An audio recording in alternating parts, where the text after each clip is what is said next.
See, I began with media because media began with me. And I decided from that moment on, I am TV. Because when you broadcast your faith, you get alienated. And really, who wants to be E.T.? And yes, I remember the time I gave in to my desire to blend in because I couldn't beat it. So I moonwalked my way back into slavery from freedom, trying to be bad like them. I said I'm good on Jesus, and just like that, Satan, being the smooth criminal he is, creeps in his human nature to jack sons out of the kingdom. And sometimes the church doesn't even understand, and it's fearful. Because when the folks come in lost, we forget who they're there for. Like, he sits up for the deacons, but you can sit way in the rear though.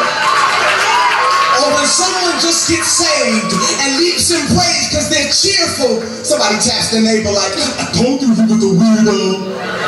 And all my life, my focus has been on what he deems, or what she deems, that I didn't have the time nor will to be redeemed. I needed someone to validate the thoughts that Satan valet parked in my heart till I sought spiritualists who taught me that I needed to find myself. But even nature proves that the best way to know what something is to know what something came from. So it's apparent that knowing the parent is imperative.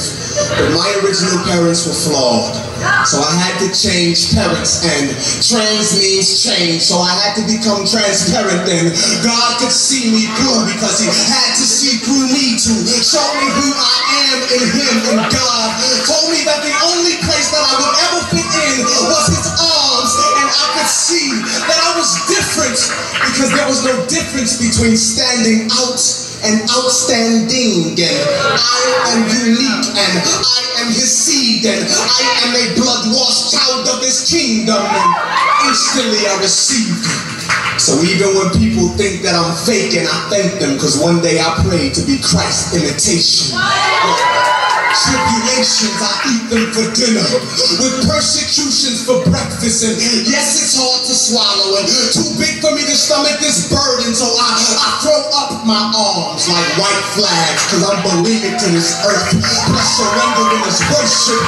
I'm not perfect, but I'm a servant that makes my body a servant, which makes me certain that no weapon formed against me shall prosper. To God, I'm a saint, but to Satan, I'm a monster. So when it comes to Lucifer head bruising, I should be rocking a medal. I'm a man, but when stomping devils, it's like I'm rocking stilettos.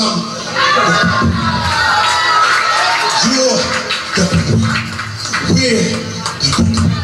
to God's heart. That makes us obviously special. No wonder why these cholesterol demons are so stuck on blocking these vessels. Because they know that we're walking records of the greatest producer that ever lived. Yo, our God's been making beats since the first chapter of Genesis. But I can't deny that I had to use real eyes to realize that I had an eye problem until I visited the eye doctor, and he told me that I needed to cross out my knees, to cross out my eyes, and that I'd never be able to see life until I see life cross-eyed. I mean cross-eyed. He changed the way I see and literally became my Visine, just to show me that without a drop of him I burn. I said without a drop of him I burn. And as a result, I've learned never to battle with my wardrobe, nor to cling like lint to the very things I used to clothe my self-esteem, but rather to acknowledge God. And even though I may stink to life, he washed me and made me fresh to death. Yes, I am fresh to death. Who cares what the world thinks of me? I'm so fresh that even if I died now, my soul will be like the sweetest aroma to God, while my bones will be doing the Dougie. This is my point for those of you that fell asleep during everything I was saying. Never be so obsessed with image that you forget who's you're made in. So if anyone ever tells you that you only count if you fit in, they should be held accountable for teaching counterfeiting. But instead I say, for those who've been saved by his grace and his favor, stop trying to please them, because it's not their job nor place to embrace you. Because I'd rather be an outcast now than get cast out later. You see, when God shapes your mind, you choose virtue over sin and start feeling like a square despite the circle that you're in. He said, come out from among them and be ye separate from the superficial things of this life. That's the only type of segregation that Christ has ever accepted. And let's just say that the body was solely appearance-based. If you were to take away the beautiful face and the curvy shape, then what would you have left to hold on to? Nothing but a waste.